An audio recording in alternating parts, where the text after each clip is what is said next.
안녕하십니까. 미래탐구에서 수학을 가르치는 수학 강사 이상훈입니다.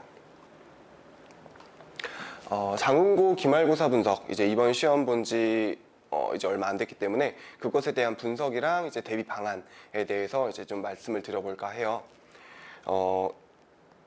일단은 요거는 제가 그냥 별 의미는 없고요. 제 학생들한테 이제 물어보다 보니까 나를 봤을 때 어떤 키워드가 가장 생각이 많이 나니? 라고 했을 때 이제 제가 들었던 답변 중에서 이거는 조금 나를 나타낼 수 있을 만한 그런 상징을 가지고 있다 라고 해서 이제 학생이랑 대화를 조금 같이 넣어 놨었던 건데, 학생이 이제 그러더라고요.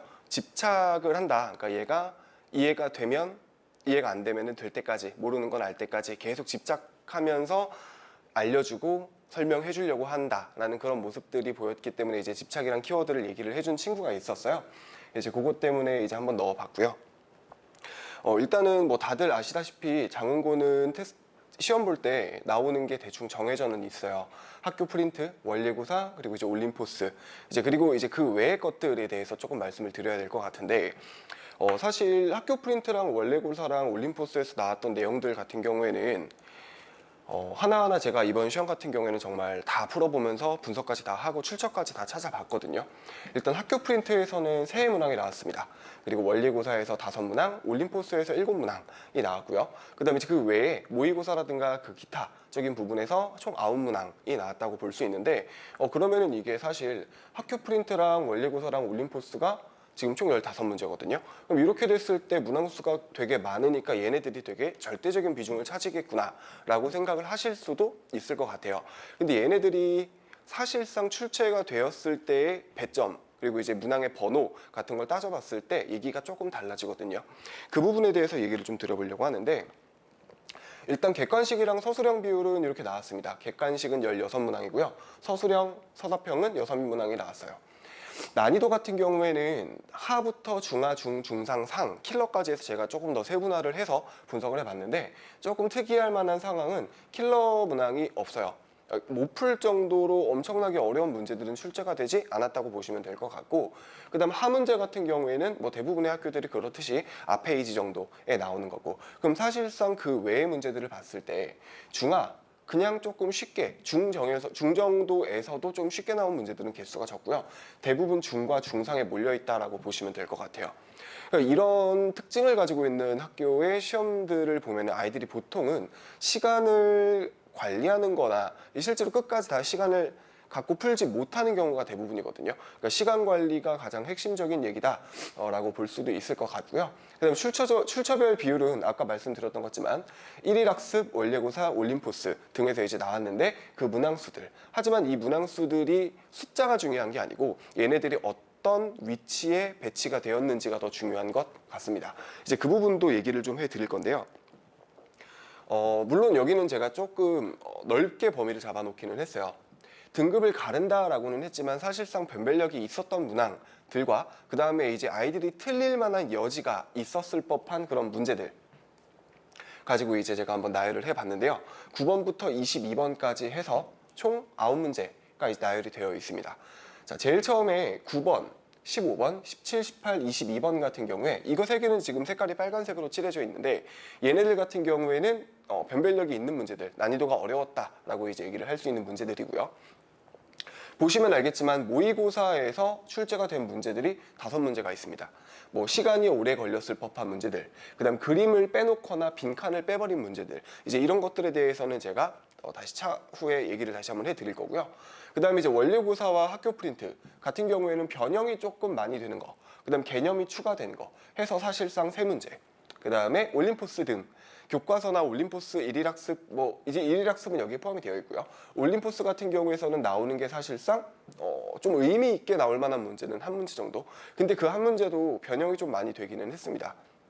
그래서 이게 사실 올림포스에 들어가 있다라고 하기에도 애매하고, 뭐 교과서에 들어가 있다라고 하기도 애매하고, 그래서 이제 이거 같은 경우에는 변형이 많이 됐다라고 보시면 될 것 같은데, 난이도가 뭐 무지막지하게 어렵지는 않고요. 다만 계산이 잘못하면 조금 길어졌을 수도 있을 법한 문제라고 보시면 될 것 같습니다. 자, 그러면 어떤 식으로 모의고사에서 출제가 됐는지 그러니까 사실상 좀 중요한 부분이라고 생각이 돼요. 원리고사랑 학교 프린트는 아까 보셨다시피 사실상 변별력에 뭔가 영향을 끼칠 수 있는 문제들은 많지 않았거든요. 그러면은 사실 등급을 정말 1등급과 2등급을 가를 수 있는 문제들은 어디서 출제가 되었냐, 그리고 어떻게 출제가 되었냐를 보시면 이게 지금 왼쪽에 있는 게 이번 학교 시험 기출 15번, 22번이고요. 오른쪽에 있는 게 모의고사 기출 문제입니다. 지금 보시면은 아시겠지만 그림이 없어졌어요. 그리고 얘 같은 경우에도 그림이 없어졌고요. 그 외의 상황들 같은 경우에는 거의 똑같이 출제가 되었는데 그림을 그냥 빼버리면서부터 애들이 이제 낯설게 느껴질 수밖에 없거든요. 그러니까 이걸 반복적으로 여러 번 연습을 하지 않은 이상은 사실상 굉장히 낯설게 처음 보는 문제처럼 느껴졌을 가능성이 높다. 자, 다음도 한번 보시면은 얘 같은 경우에도 이번 시험 문제고요. 얘 같은 경우에는 모의고사 문제인데요. 빈칸을 아예 없애버렸습니다. 그러니까 원래 빈칸이 있는 경우가 보통은 그래요. 니네가 이거를 그냥 풀기에는 쉽지 않으니까 내가 빈칸을 뚫어줄게, 여기를 한번 채워 넣어보렴, 이런 정도의 의도가 있다라고 보시면 되는데 그 빈칸을 아예 떼버렸다는 얘기는 문제의 난이도 자체가 확 올라갔다는 얘기죠. 그리고 아이들 특성상 이거 하나하나 뜯어보면서 공부하지 않거든요. 그러니까 보통 빈칸 채우고 답내는 데에 집중을 하다 보니 아마 이것도 아이들이 많이 낯설게 느껴졌을 수밖에 없다. 하지만 문제에서 나오는 그런 출제 의도라든가 뭐 숫자라든가 상황 같은 게 많이 변형이 되지는 않았습니다. 근데 어찌됐건 이 문제 같은 경우에는 난이도가 조금 있는 편의 문제이기도 했기 때문에 아마 조금 힘들어하지 않았을까 싶고요. 자, 다음 문제 같은 경우에도 지금 보시면은 얘는 100번이 29번이에요. 그러니까 모의고사에서 가장 어려운 세 문제, 네 문제를 꼽아라 라고 하면 반드시 들어가는 문제라고 보시면 되는데 보통 난이도가 이게 29번이면 못 풀 정도로 어렵지는 않습니다. 그러니까 뭐 준킬러에 가깝다라고 보시면 될 것 같은데 내용은 오히려 조금 심플하게 바꾼 편이기는 해요. 하지만 번호대 자체가 높기 때문에 계산량이 조금 많고요. 시간도 좀 오래 걸렸을 거고요. 이제 그런 특징들이 있기 때문에 이것도 역시 쉽지 않았을 거다. 자, 그러면 지금 제가 보여드렸던 문제들 같은 경우에는 보통 장문고 이번 시험 기출에서 나왔을 때 번호대가 좀 높습니다. 그러니까 등급을 가르는 문제들이 될 가능성이 높다라고 보시면 될 것 같고 그런 문제들 같은 경우에는 전부 다 모의고사에서 출제가 되었다. 그럼 이제 모의고사를 사실상 조금 아이들이 중요히 생각을 하고 열심히 연습을 해야 될 거다라고 보는데요.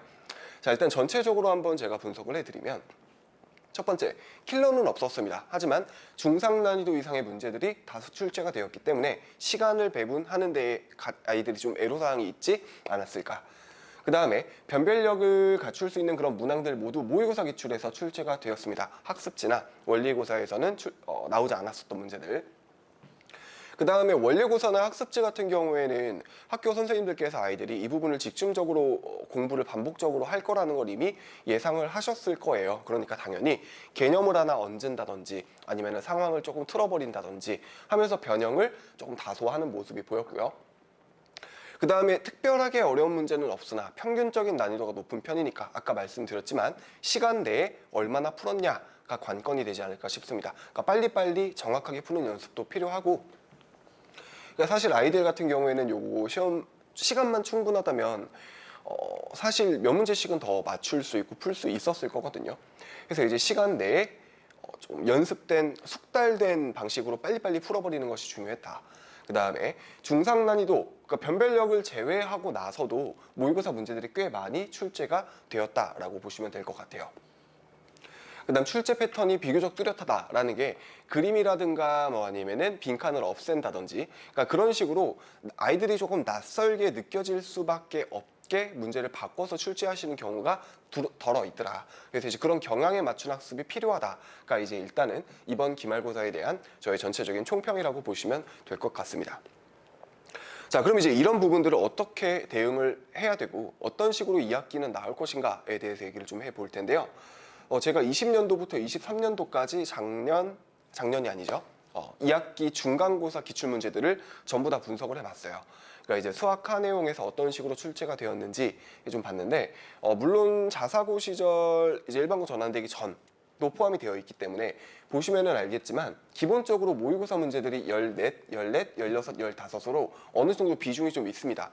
원리고사나 일일학습에도 물론 모의고사 문제가 포함이 되어 있기 때문에 중복이 된 문제들도 있기는 할 거예요. 하지만 일단은 전체적으로 나누어 보았을 때는 모의고사에서 출제가 되는 문제들이 비중이 제법 있다. 그러니까 이제 여기에서 겹치는 문제들을 제외하고 나서도 한 10문제가량은 존재하지 않을까라고 이제 말씀을 드릴 수 있을 것 같고요. 그럼 이제 2학기는 어떻게 출제가 될 것이냐. 학습지랑 부교재 비중은 뭐 비슷하게 나올 것 같아요. 원리고사라든가 일일학습. 물론 이제 무시할 수는 없죠. 이제 그런 문제들 열심히 연습을 해야 되는 거는 맞지만 사실상 아이들이 힘들어하고 맞고 틀리고가 갈라지는 문제들은 모의고사 준킬러 정도 수준에서 출제가 되지 않을까 싶습니다. 이제 그런 것들은 다양한 방식으로 연습을 좀 해둬야 될 것 같고요. 마찬가지로 시간.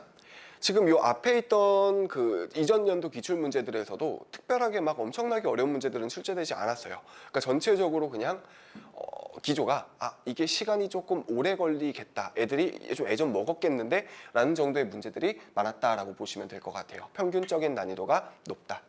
자, 그 다음에 다양한 모의고사 변형 문항이 연습이 필요하다. 왜? 아까 말씀드렸지만 변별력 문항이 아닌 지점들에서도 모의고사 문제들이 출제가 되었었기 때문에 그런 부분에 대해서는 연습을 좀 해야 될 필요성이 있다라고 보입니다. 자, 그럼 저는 이제 이 장문고 중간고사 수업 시험을 대비하기 위해서 어떤 것들을 체크해야 되냐인 건데요. 일단 첫 번째는 수학하에 대한 기본적인 내용에다가 추가적으로 실전적인 내용까지 이제 숙지가 되어야 한다라고 보고요. 그다음 두 번째는 모의고사 최근 5개년 킬러, 그다음 준킬러에 대한 풀이를 좀 해줄 수 있어야겠다.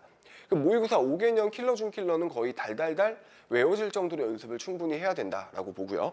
그다음에 교사평경, 교육청, 사관학교 평가원, 경찰대 이런 이제 기출 문제들 최소한 10개년 플러스 알파 정도는 반복적으로 연습을 해야 돼요. 그럼 이게 10개년에서 이게 막상 늘려버리면 20년까지 가버릴 텐데 너무 많은 거 아니냐라고 하지만 사실상 아이들 중간고사 시험 범위에 해당되는 문제 수는 20개년 기준으로 600문제 정도 되고요. 그 다음에 뭐 10개년 기준으로 하면은 한 절반 정도로 줄어버립니다. 그래서 이제 300문제에다가 만약에 준킬러 이상의 문제로 더 압축을 시킨다라고 하면은 150문제 정도 가량 존재해요. 그러니까 사실상 아이들이 그거를 푸는 게 많이 불가능할 정도로 양이 많지는 않다. 여러 번 반복을 해야 된다. 할 수 있다라는 거고요.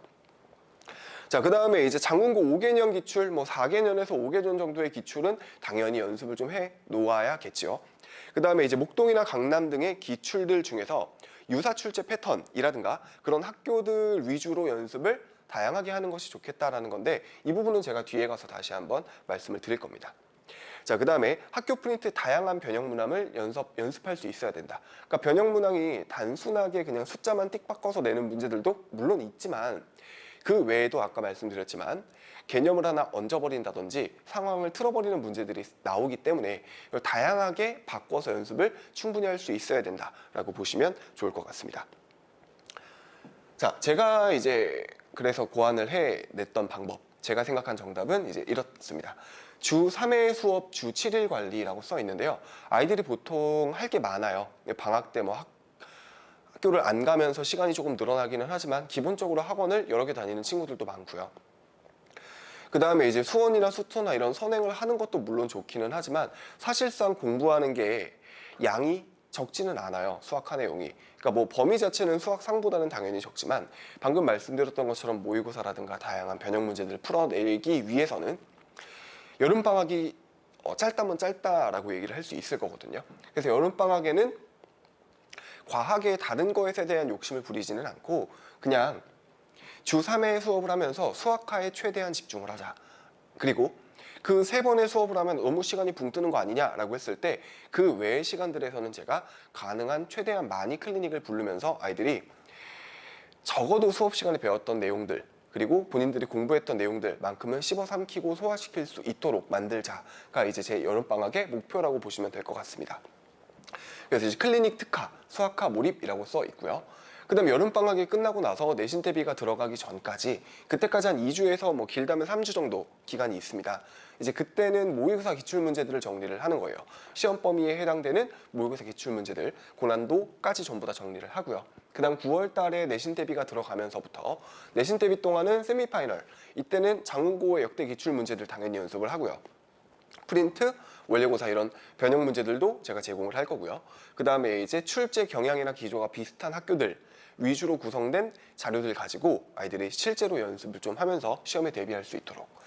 그 다음에 이제 마지막 중간고사 파이널 때는 이제 직전 보강이니까 아무래도 파이널 모의고사를 제가 제작을 할 거예요. 5회에서 6회 정도 분량 정도 제작을 해서 그 부분들을 충분히 연습할 수 있도록 실전적으로 실제 시험장에서 시험 보는 것과 최대한 유사한 방법으로 만들어 놓았습니다.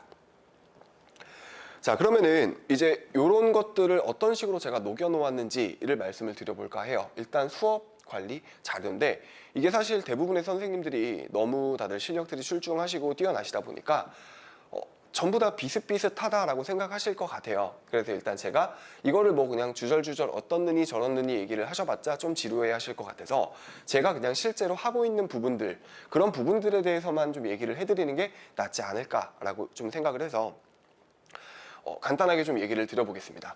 수업 같은 경우에는 일단 저는 아이들이 직접 실제로 해볼 수 있는지를 가장 중요하게 생각을 하거든요. 그러니까 제가 그냥 열심히 수업하고 저 혼자 공부하고 저 혼자 말하고 그냥 그러고 수업을 끝내는 게 아니고 제가 수업을 하고 아이들이 직접 풀어보고 그거에 대한 피드백을 받고까지 한 개의 수업에 다 들어갈 수 있도록 구성을 해놨습니다. 처음에는 복습 테스트, 저번 시간에 봤던 내용들 테스트를 보고요. 오답 정리를 합니다. 이거는 한 20분에서 30분 정도 소비가 될 거고요. 그 다음에 이제 제가 개념과 그 대표적인 유형에 대한 예제들을 풀어줄 거예요. 그러면 아이들은 교재에 수록되어 있는 변형 문제, 그 다음에 심화 문제를 풀면서 직접 본인들이 수업 때 배웠던 것 풀어보면서 피드백 받고요. 그리고 나서 일주일에 한 번 플러스 알파, 한 번 이상씩 저한테 이제 개변 클리닉을 받으면서 본인들이 놓쳤던 부분들, 까먹은 부분들, 그런 부분들에 대해서 추가적인 클리닉이 들어간다라고 보시면 될 것 같습니다. 요거는 제 수업 교재인데요. 본 교재, 예제, 변형 문제들이 들어가 있는 거 그냥 간단하게 보여드린 거고요. 여름방학에는 교재가 이제 이런 식으로 구성이 될 거예요. 처음에는 실전 개념, 수학화에 대한 개념, 아이들 많이 까먹었을 거거든요. 그 부분에 대한 거 간단하게 리뷰를 좀 다시 하고요. 그 다음에 워크북은 공통 워크북과 개별 워크북이 있는데요. 공통 워크북은 수업 내용을 연습할 수 있도록 구성이 되어 있고요. 개별 워크북은 아이들마다 수준차가 분명히 존재할 거예요. 그러다 보니까 레벨별로 제가 5개로 쪼개놨습니다. 중하, 중, 중상, 상, 최상으로 5개로 분류가 돼서 본인들 수준에 맞는 워크북으로 과제를 해올 수 있도록 제공을 하고 있습니다. 자, 그 다음 학기 중에는 이제 개학하고 나서 2주에서 3주 정도는 제가 아까 말씀드렸지만 모의고사 문제를 가지고 연습을 한다라고 얘기를 했어요. 모의고사 기출, 그리고 그것들에 대한 유사 변형들 이제 연습을 하고요. 워크북도 역시 학교 프린트랑 원리고사들 변형, 제가 입수한 즉시 바로 변형 문제 제작 또는 선별해서 그 문제들로 워크북 추가로 제공을 하고요. 그 다음 개별 워크북은 학기 중까지 계속 끌고 갑니다. 그래서 본인들 레벨에 맞게 여름방학 때 내가 만약에 4단계, 5단계 워크북을 했다. 근데 내가 이제 한 바퀴 정도 돌렸고 어느 정도 올라왔기 때문에 2단계, 3단계 워크북을 하고 싶다라고 하면은 그땐 제가 이제 레벨에 맞게 다시 조정해서 나눠주고요. 자, 그 다음에 이제 내신 대비 들어가면은 장문고 기출 분석을 제가 정말 열심히 잘 해서 그거를 가지고 어떤 식으로 출제가 됐었고 나오지 않았던 문제들은 무엇이고 이런 부분들을 파악을 한 다음에 그거를 가지고 교재랑 워크북을 제공을 할 겁니다. 이제 얘는 당연히 학교 프린트랑 원리고사 변형 워크북은 계속 다른 변형들로 워크북을 제공을 할 거고요. 그 다음에 이제 기출 분석 열심히 해서 그걸 가지고 출제가 예상되는 문제들로 구성된 그런 이제 교재로 내신 대비를 한다라고 보시면 될 것 같아요. 그리고 이제 파이널 때는 말씀드렸듯 이제 실전 모의고사, 이제 파이널 모의고사로 진행을 할 거고요. 그리고 이제 교재들은 어떤 식으로 만들 거냐라고 했을 때 올림포스랑 모의고사 출제 방식 어떤 식으로 출제가 되는지에 대한 거는 제가 아까 말씀드렸고 그런 부분들이 전부 다 겹치는 것들을 이용해서 교재를 제작을 하려고 해요. 올림포스랑 모의고사랑 출제 방식 이게 지금 무슨 얘기냐면 올림포스 나오죠. 장문고 부교재기도 하고 그 다음 모의고사 같은 경우에는 그 모의고사 기출 문제들이 나온다라고 얘기를 했었기 때문에 그런 거를 사용하는 학교들이 대충 정해져 있거든요. 뭐 많은 학교들이 사용을 하지만. 그리고 출제 방식이라는 거는 상난이도가 제일 어려운 문제들은 없고 중상에서 상 정도 문제들로 구성이 된 시간이 많이 부족했을 수 있을 법한 문제들, 그런 식으로 출제되는 학교들이 또 있어요. 걔네들을 제가 열심히 조사를 했습니다. 올림포스 들어가는 학교들, 모의고사 기출을 위주로 내는 학교들, 뭐 이대부고, 보성고부터 해가지고 쭉 리스트가 있고요. 그다음에 유사한 스타일이라는 거는 시간이 오래 걸리고 난이도가 평균적으로 높은 학교들, 그리고 이제 얘 같은 경우에는 부교재가 이제 계속해서 제가 뭐 말로만이 아니라 실제로 계속 반복해서 변형 문제들을 제작해서 아이들을 주고 있다라는 거 보여드리려고 집어넣었다고 보시면 될 것 같고요.